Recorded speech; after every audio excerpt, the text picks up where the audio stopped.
کچھ آداب ہیں نبی کریم صلی اللہ علیہ وسلم کی احادیث کے اندر جن کا خیال کرنا، جن کی رعایت کرنا، جن پر عمل کرنا ایک مؤذن کے لیے مناسب اور بہتر ہے اور بسا اوقات ضروری ہے۔ سب سے جو پہلی بات ہے وہ یہ ہے کہ مؤذن کو باوضو ہو کر کے اذان دینا چاہیے، باوضو رہنا چاہیے۔ ایسا نہیں ہے کہ اگر بغیر وضو کے کسی نے اذان دے دیا تو اذان نہیں ہوگی، اذان ہو جائے گی، لیکن یہ افضل کے خلاف ہے، بہتر کے خلاف ہے، سنت کے خلاف ہے۔ اس لیے مؤذن کے لیے بہتر اور مناسب یہ ہے، افضل یہ ہے کہ وہ باوضو ہو کر کے اذان دے۔ اسی طریقے سے مؤذن کو چاہیے کہ اذان کے الفاظ وہ ٹھہر ٹھہر کر کے کہے، اذان کے جملے، اذان کے کلمات ٹھہر ٹھہر کر کے پیش کرے،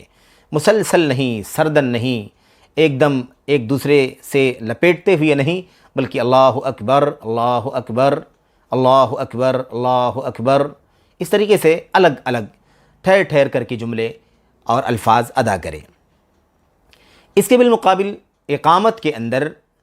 سرعت ہونی چاہیے، جلدی ہونی چاہیے، تسلسل ہونا چاہیے، اللہ اکبر، اللہ اکبر، اشہد ان لا الہ الا اللہ، اشہد ان محمد رسول اللہ۔ اس طریقے سے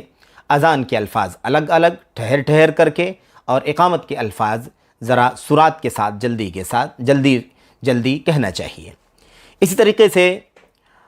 مؤذن کے لیے جو آداب ہیں، ان آداب میں سے ایک ادب یہ ہے کہ آواز بلند کرنے کی غرض سے بلند جگہ پر کھڑے ہو کر کے اذان دے۔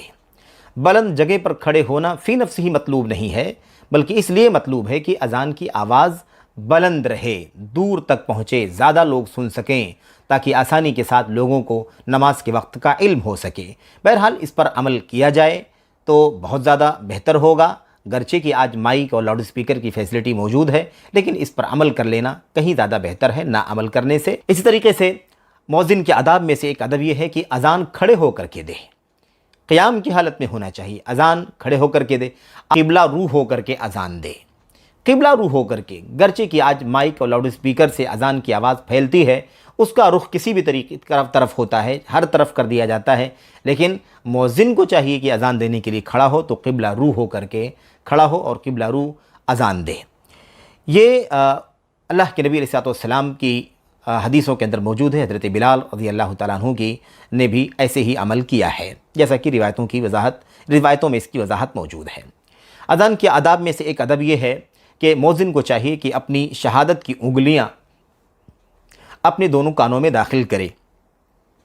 اپنے دونوں کانوں میں اذان دیتے وقت اپنے دونوں کانوں میں شہادت کی انگلی داخل کرے، جیسا کہ حضرت ابو جحیفہ رضی اللہ تعالیٰ عنہ کی حدیث کے اندر یہ بات موجود ہے۔ ابو جحیفہ بیان کرتے ہیں کہ میں نے حضرت بلال رضی اللہ تعالیٰ عنہ کو دیکھا، رأیت بلالا یؤذن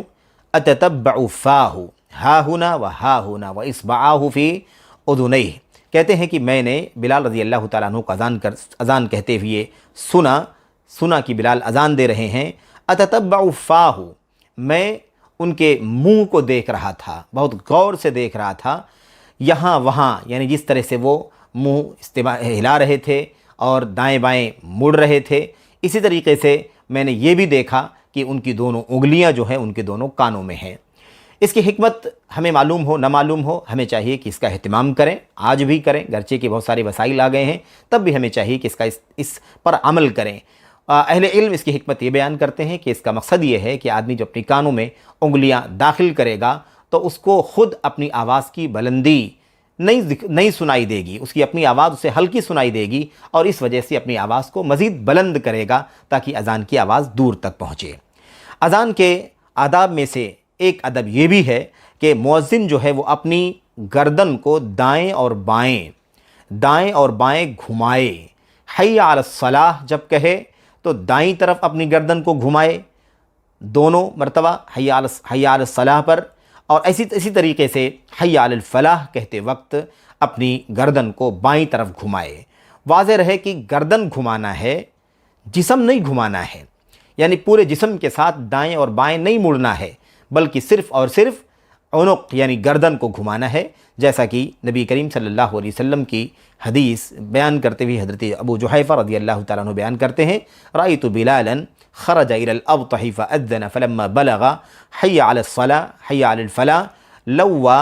عنقه یمینا وشمالا ولم یستدر۔ روایت میں وضاحت ہے کہ میں نے حضرت بلال رضی اللہ تعالیٰ عنہ کو اذان کے آواز، اذان کے الفاظ، اذان کی کلمات بلند کرتے ہوئے سنا، تو میں نے دیکھا کہ وہ حی علی الصلاح حی علی الفلاح جب پہنچے تو اپنی گردن کو انہوں نے دائیں اور بائیں طرف گھمایا، یعنی حی علی الصلاح پر دائیں جانب اور حی علی الفلاح پر بائیں جانب انہوں نے گھمایا۔ ولم یستدر، اور خود نہیں گھومے، یعنی خود پورے جسم کے ساتھ نہیں گھومے کہ وہ خود ہی گھوم گئے ہوں دائیں یا بائیں، نہیں، بلکہ انہوں نے صرف اپنی گردن کو دائیں اور بائیں طرف گھمایا۔ بہرحال اس کی حکمت کا ہمیں علم ہو یا نہ ہو، یہ نبی کریم صلی اللہ علیہ وسلم کی سنت ہے جس پر حضرت بلال رضی اللہ تعالیٰ عنہ عمل کرتے رہے ہیں۔ یہ اذان کے آداب میں سے، مؤذن کے آداب میں سے چند آداب ہیں